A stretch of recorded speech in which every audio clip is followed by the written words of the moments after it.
Hello friends, operating system के lecture number 18 में आपका स्वागत है। पिछले क्लास में हम लोगों ने सेमाफर के विषय में जानने की कोशिश की थी और सेमाफर बाइनरी और काउंटिंग सेमाफर की बात हुई थी। उस सेमाफर के यूज को समझने के लिए सबसे पहले हमको कुछ क्लासिकल प्रॉब्लम पर विचार करना होगा और ये ऑपरेटिंग सिस्टम के एक्टिविटी से रिलेटेड हैं ये सारे प्रॉब्लम, इसलिए हमने इनको यहाँ पर एक साथ अरेंज किया है। अब बाद के वीडियो में एक एक करके हम हर प्रॉब्लम पर डिस्कशन करेंगे। तो पहले हम प्रॉब्लम को समझने की कोशिश करेंगे कि आखिर ये प्रॉब्लम है क्या और इनका सॉल्यूशन हम कैसे ढूंढेंगे और इसमें क्या सेमाफर हमारी मदद कर सकता है। सेमाफर अगर मदद करेगा तो उसका उपयोग करेंगे। तो ये चार तरह के क्लासिकल प्रॉब्लम है। प्रॉब्लम तो बहुत सारे होते हैं रिसोर्स मैनेजमेंट के, लेकिन ये जो प्रॉब्लम है इन क्लासिकल प्रॉब्लम के विषय में डिस्कस करना ज़रूरी होता है। अगर ऑपरेटिंग सिस्टम की एक्टिविटी को हमको समझना है तो हम निश्चित रूप से इस प्रॉब्लम पर विचार करते हैं। सबसे पहला प्रॉब्लम देखिए है स्लीपिंग बार्बर प्रॉब्लम। और ये इस तरह के प्रॉब्लम लिए गए हैं जिसको कंप्यूटर से जुड़े हुए पर्सन की बात नहीं है, कोई भी एक सामान्य आदमी इस प्रॉब्लम को समझ सकता है आसानी से कि आखिर इस तरह के प्रॉब्लम हैं क्या और क्या ये सब आपस में जुड़े हुए हैं या बिल्कुल अलग हैं और इनको का सॉल्यूशन का कॉन्सेप्ट भी बिल्कुल अलग होगा।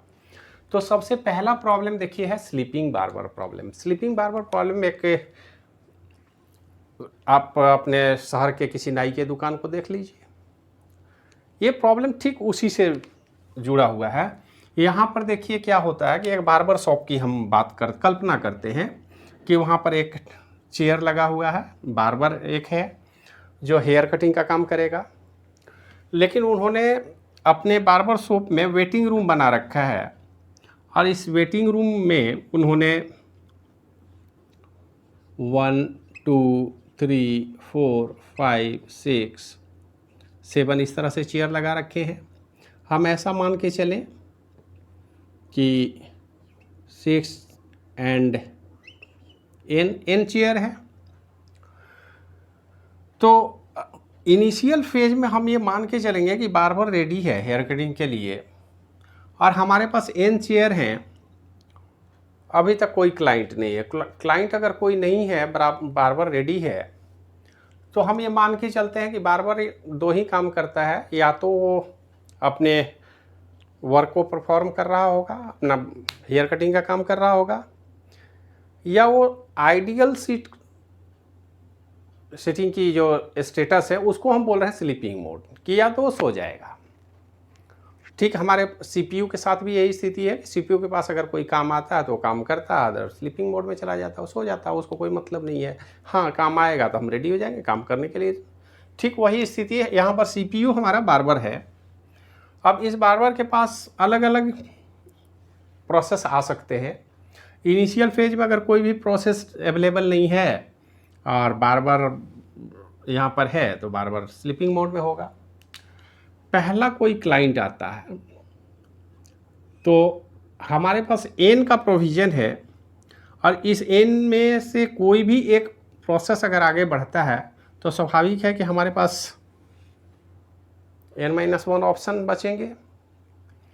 तो n में से कोई एक निकलेगा तो हमारे पास n जो प्रोसेस का वेटिंग रूम है उसमें से एक कम होगा, ये बफर जोन है, तो और वो यहाँ से प्रोसेसिंग यूनिट में प्रवेश करेगा।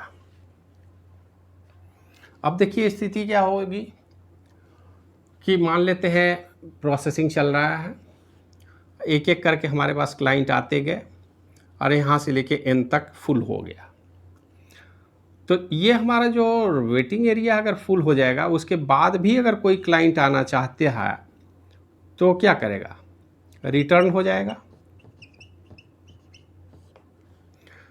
और यहाँ पर जो भी क्लाइंट आएंगे वो first come first serve mode में काम करेंगे। जो पहले आएगा, पहले हेयर कटिंग होगी, कटिंग के बाद वो निकल जाएगा, वो जो ही जाएगा एक सीट खाली करके जाएगा। तो हमारे पास जितने भी प्रोविज़न हैं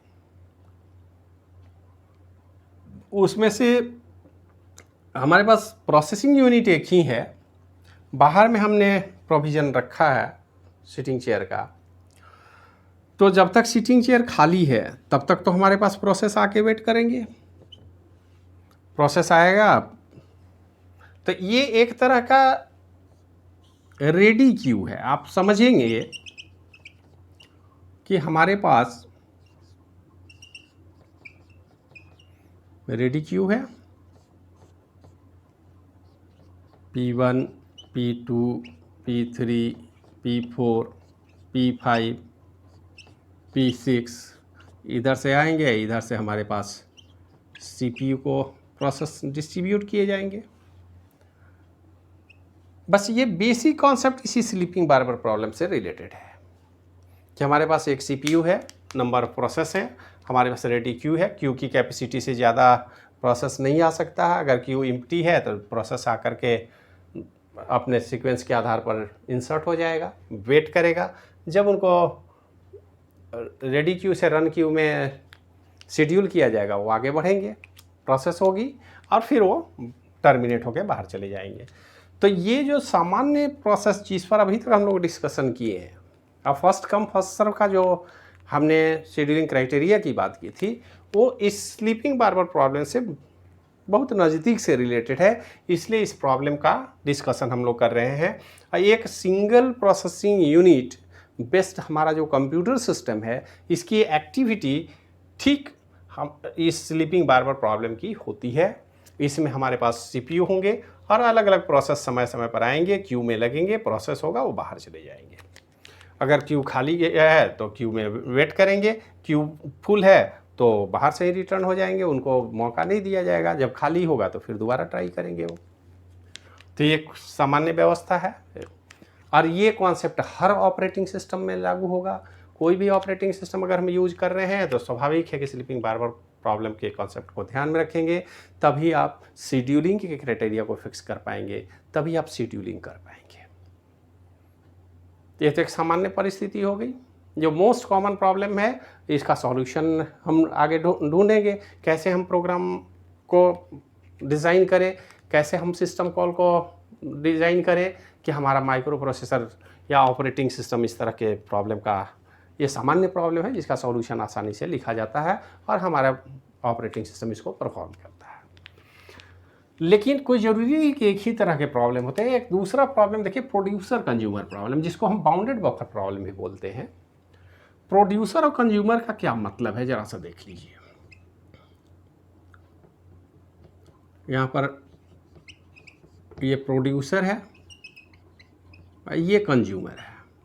हम जानते हैं प्रोड्यूसर का क्या काम है, कोई आइटम को प्रोड्यूस करना, और कंज्यूमर का क्या काम है, उस आइटम को कंज्यूम करना। तो प्रोड्यूसर और कंज्यूमर का प्रॉब्लम स्लीपिंग बार्बर प्रॉब्लम से बिल्कुल डिफरेंट है। यहाँ का कॉन्सेप्ट क्या है कि हमारे पास एक कॉमन बफर है। बफर जोन देखिए, यहाँ से हमने 0 to n number of buffer हम स्लॉट बना रखे हैं, पेज बना रखे हैं। अब प्रोड्यूसर इन्हीं बफर में कोई ना कोई आइटम प्रोड्यूस करेगा और प्रोड्यूसर जो है वो यहाँ प्रोड्यूस करेगा और कंज्यूमर इसको कंज्यूम करेगा। बफर जोन में हमारे पास एक से अधिक एड्रेस है, एक से अधिक स्पेस है।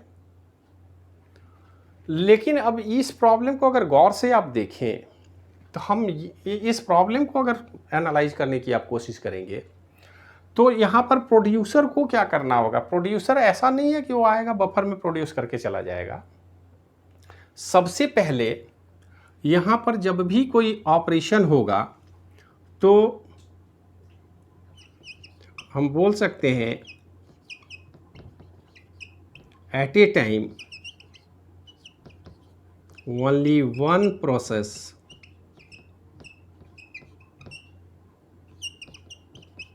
Can work on buffer.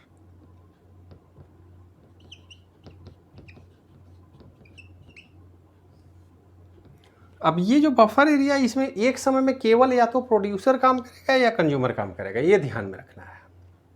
दोनों एक साथ काम नहीं करेंगे। मतलब ये बफर हमारे लिए एक तरह से क्रिटिकल रीजन होगा। जब प्रोड्यूसर कोई आइटम प्रोड्यूस कर रहा होगा उस समय बफर आइडल रहेगा, बफर इसमें इंटर नहीं करेगा। आज जब कंज्यूमर कंज्यूम कर रहा होगा तो प्रोड्यूसर भी आइडल होगा, प्रोड्यूसर उस रिजर्व एरिया उस पर्टिकुलर टाइम में टच नहीं करेगा। मतलब इस बफर जोन को एक समय में सिर्फ और सिर्फ या तो प्रोड्यूसर या कंज्यूमर इसको यूज कर सकता है। क्रिटिकल रीजन है ये, पहली बात हो गई। दूसरा कॉन्सेप्ट क्या है कि अब ये म्यूटेक्स जो है ये क्रिटिकल प्रॉब्लम सॉल्यूशन अगर हमको बनाना है तो हम यहाँ से इंश्योर करेंगे म्यूटेक्स के थ्रू कि एक समय में सिर्फ म्यूचुअल एक्सक्लूजन इंश्योर हो। इसके लिए हम इसकी बात करते हैं। यहाँ पर हम सेमाफर का इस्तेमाल कर लेंगे और यहाँ पर अगर चाहें तो आप 2 ब्लॉक के बदले सिंगल ब्लॉक का इस्तेमाल कर रहे हैं, कोई भी इंटीजर वेरिएबल ले लेंगे। इसके साथ प्रोड्यूसर जब कोई चीज़ प्रोड्यूस करने जाएगा तो एक बात को और टेस्ट करना होगा उनको। सबसे पहले तो वो देखेंगे कि कंज्यूमर तो इस क्रिटिकल रीजन में नहीं है, इंश्योर करना होगा कि कोई कंज्यूमर वहाँ पर नहीं हो, तभी हम प्रोड्यूस कर सकते हैं, पहली बात। दूसरी बात, क्या बफर फुल है क्या? हम कोई चीज़ प्रोड्यूस करने जा रहे हैं, अगर बफर में स्पेस ही फुल है, स्पेस ही नहीं है, तो प्रोड्यूसर क्या प्रोड्यूस करेगा? उसको कहाँ रखेगा? बफर में तो जगह है नहीं। तो प्रोड्यूसर को 2 बात का ध्यान रखना होगा। पहले तो म्यूचुअल एक्सक्लूजन इंश्योर हो रहा है कि नहीं, मतलब यदि हम जाना चाहते हैं तो कंज्यूमर कहीं वहाँ तो मौजूद नहीं है, एरिया फ्री होना चाहिए, कंज्यूमर नहीं होना चाहिए वहाँ। दूसरी बात, जब भी प्रोड्यूसर प्रोड्यूस करेंगे तो बफर एरिया को चेक करेंगे कि वो फुल तो नहीं है, बफर कहीं भरा हुआ तो नहीं है, क्योंकि भरा होगा तो प्रोड्यूस करने का कोई मतलब नहीं है, पहली बात। और यही काम कंज्यूमर भी करेंगे, कंज्यूमर भी म्यूचुअल एक्सक्लूजन को इंश्योर करेगा। मतलब बफर में अगर कोई प्रोड्यूसर है तो वो वेट करेगा, अगर बफर खाली है तभी वो इंटर करेंगे। लेकिन इंटर करेंगे कोई चीज़ कंज्यूम करने के लिए, तो कंज्यूम करने के समय उनको ये देखना होगा कि कहीं बफर एम्प्टी तो नहीं है। अगर बफर में कुछ है ही नहीं, खाली है, तो आप क्या कंज्यूम करेंगे? इस लॉजिक को आप समझ गए होंगे। तो प्रोड्यूसर कंज्यूमर प्रॉब्लम किसी कॉमन रिसोर्स को शेयर करता है इन म्यूचुअल एक्सक्लूसिव मैनर, और जब भी उनको म्यूचुअल एक्सक्लूसिव मैनर में काम करना होगा तो एक काम और इसके साथ करेंगे कि प्रोड्यूसर ये चेक करेगा कि बफर फुल तो नहीं है और कंज्यूमर चेक करेगा कि बफर एम्प्टी तो नहीं है। तो ये दोनों ही काम हम इंश्योर करेंगे तभी इस प्रॉब्लम का सॉल्यूशन निकाल पाएंगे। तो इसका मैथमेटिकल सॉल्यूशन क्या होगा प्रोग्रामेबल लेवल, ये सॉफ्टवेयर लेवल पर डील करने वाला प्रॉब्लम है, इसको हार्डवेयर से कुछ लेना देना है। हार्डवेयर में तो आपको बफर एरिया दे दी जाएगी, आपको स्पेस दे दी जाएगी, म्यूटेक्स के लिए फुल और एम्प्टी के लिए आप वेरिएबल ले लेंगे, इंडिकेट करेगा, वो काउंटर बना लेंगे। लेकिन आपको ये देखना होगा यहाँ कि हमारा जो प्रॉब्लम है लॉजिकल, उसके सॉल्यूशन में किन किन बातों का ध्यान रखना है। एक तीसरा प्रॉब्लम है हमारे पास जिसको हम बोल रहे हैं reader writer problem. Readers writers problem ये प्रोड्यूसर कंज्यूमर प्रॉब्लम से थोड़ा अलग है। यहाँ भी हम बफर जो उनको भी इस्तेमाल करेंगे, यूज करेंगे, लेकिन यहाँ की स्थिति क्या होगी, यहाँ पर प्रोड्यूसर और कंज्यूमर में कोई एक इंटर कर सकता है एट ए टाइम, लेकिन रीडर राइटर में ऐसा नहीं है। रीडर राइटर प्रॉब्लम थोड़ा अलग है। अब जरा सा देखिए, ये बफर एरिया है, यहाँ पर कोई रीडर रीड कर रहा है, यहाँ पे है, यहाँ पे है, यहाँ पे है, एंड सो ऑन। इस एरिया में कोई रीडर है। अब एक रीडर कोई भी आइटम को अगर रीड कर रहा है तो क्या दूसरा रीडर रीड नहीं कर सकता? जैसे सामान्य सा प्रॉब्लम है भाई, इसमें कोई किसी को क्या दिक्कत हो सकती है? अगर हमारे पास कोई फाइल है, बोर्ड पर कुछ लिखा हुआ है, अगर हम बोले कि इसको कोई एक बच्चा देख रहा है तो क्या दूसरा नहीं देख सकता? दूसरे को देखने में पहले वाले को कोई प्रॉब्लम होगी क्या? नहीं, जितने चाहे लोग देख सकते हैं, इसमें कोई कॉलिजन की तो बात ही नहीं है। तो इसलिए देखिए, हम मल्टीपल यूजर हैं और मल्टीपल यूजर इस एरिया को यूज कर सकते हैं एट ए टाइम, कोई कॉलिजन की बात नहीं होगी। कॉलिजन की बात तब होगी जब कोई रीड कर रहा हो और उसी में कोई राइट कर रहा हो, प्रॉब्लम आ जाएगी। तो राइटर देखिए एक समय में एक ही हो सकता है, और राइटर को का तो ये कहना है कि जब हम क्रिटिकल बफर को इस्तेमाल करें तो कोई भी रीडर भी वहाँ नहीं आ सकता, राइटर तो नहीं आ सकता, एक ही बोर्ड पर दो लोग तो नहीं लिखेंगे।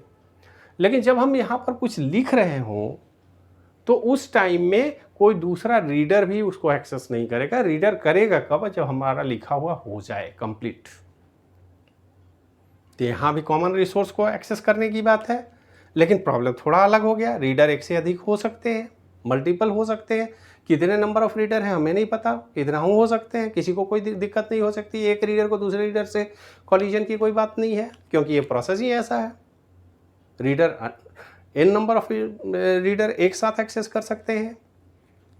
लेकिन अगर राइटर है तो राइटर को समस्या है। वो बोलता है कि जब हम राइट कर रहे होंगे तो हमें ना कोई रीडर चाहिए ना कोई दूसरा राइटर चाहिए। तो अब आप समझ गए होंगे प्रोड्यूसर कंज्यूमर से ये थोड़ा अलग नेचर का प्रॉब्लम है। इसका सॉल्यूशन भी अलग तरीके से ढूंढना होगा हमको। और चौथा जो प्रोसेस सिंक्रोनाइजेशन का है, ये तो और भी विचित्र है, dining philosopher problem. Dining philosopher problem का कॉन्सेप्ट क्या है?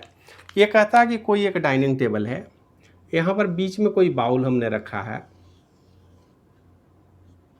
तो एक प्लेट है, प्लेट में कुछ आइटम है कंज्यूम करने के लिए, खाने के लिए, कोई लंच आइटम है। और हमारे पास 5 अलग अलग, यहाँ हमने 5 बनाया और अब अधिक भी आप बना सकते हैं, ऐसी कुछ नहीं है। यहाँ पर हमारे पास 5 अलग अलग फिलोसफर हैं और उनके साथ ये चॉपस्टिक बोलिए, चम्मच बोलिए, रखा हुआ है। 5 ही फिलोसफर हैं, 5 ही चम्मच है, एक कॉमन बॉल है। इस बाउल को में कुछ कंज्यूमेबल आइटम है, कुछ खाने पीने के आइटम है। लेकिन शर्त यही है कि कोई भी फिलोसफर जब भी इस बाउल से कोई आइटम निकालेगा तो उनको 2 इस चम्मच की ज़रूरत होगी, जिसको जनरली बुक के फॉर्म में इसको चॉपस्टिक बोलते हैं,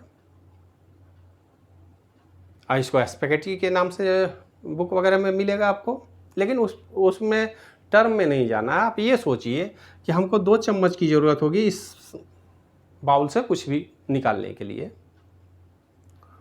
तो एक समय में अगर 0 इस्तेमाल कर रहा है इस बाउल का, तो 1 तो कंज्यूम नहीं कर सकता, 4 भी नहीं कर सकता। तो इनकी ऑर्डरिंग कैसे की जाए कि बारी बारी से सब लोग उठाएं? कहीं ऐसा ना हो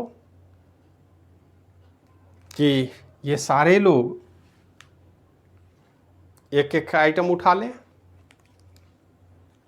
तो हमारा मशीन सिस्टम डेडलॉक हो जाएगा, कोई भी खाना नहीं खा पाएगा। क्योंकि खाना खाने के लिए 2 स्टिक होने की ज़रूरत है, 2 स्पून की ज़रूरत है। और 2 स्पून में से अगर सब लोग एक एक स्पून उठा लेंगे, दूसरा तो किसी को नहीं मिलेगा।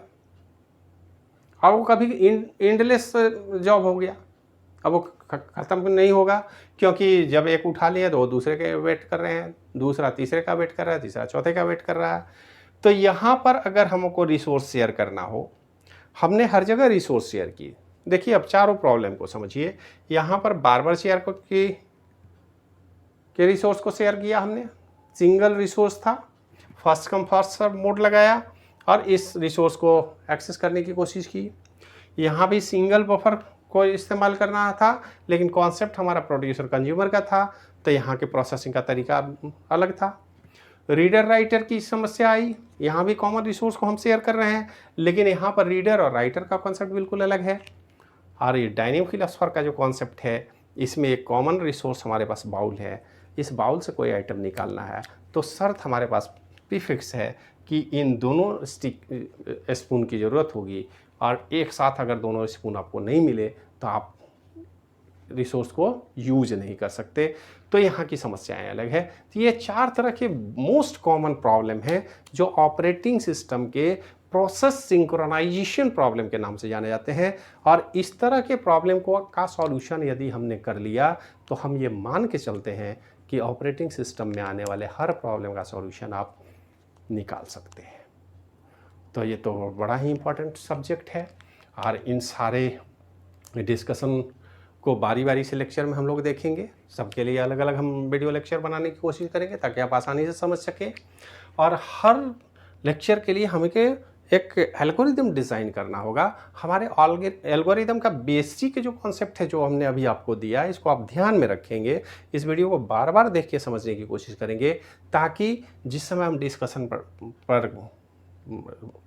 वीडियो बनाएं, जब हम डिस्कशन की बात करें, जब हम प्रोग्राम लिखें, तो उस समय इस कॉन्सेप्ट को आप दिमाग में रखेंगे तो आपको समझने में और आसानी होगी। आप आसानी से पिक कर पाएंगे कि आखिर सॉफ्टवेयर सॉल्यूशन प्रोसेस सिंक्रोनाइजेशन का किस तरह से हम बनाते हैं। तो आज की वीडियो में यहीं क्लोज करते हैं और फिर अगले डिस्कशन के लिए हम लोग फिर से मिलेंगे। वीडियो देखने के लिए धन्यवाद।